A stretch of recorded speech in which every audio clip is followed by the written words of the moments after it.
Welcome back to 8482 Media. Today I have a quick one for you guys on how to find and utilize the Flutter effect. So initially we're going to go to Media, click and drag your clip to the timeline. It's going to look like this. Now we're going to go up to the Effects tab, Video Effects, Nightclub, and then we're going to be able to find the Flutter effect. We're going to click and drag it down to the timeline, and we're going to elongate this effect. And now we're going to see my sister Flutter, right? Because that's what the effect does. We can also go to the Special Effects tab and mess with the blur, the strength, the glow, speed, and the longitudinal chromatic aberration and add keyframes. So let's check it out. Gotcha. So this effect is more like a transition because it loops, right?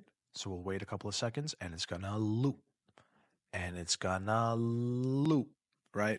So you guys might utilize this as a transition rather than an effect. So if this was helpful in any way, please leave a like down below.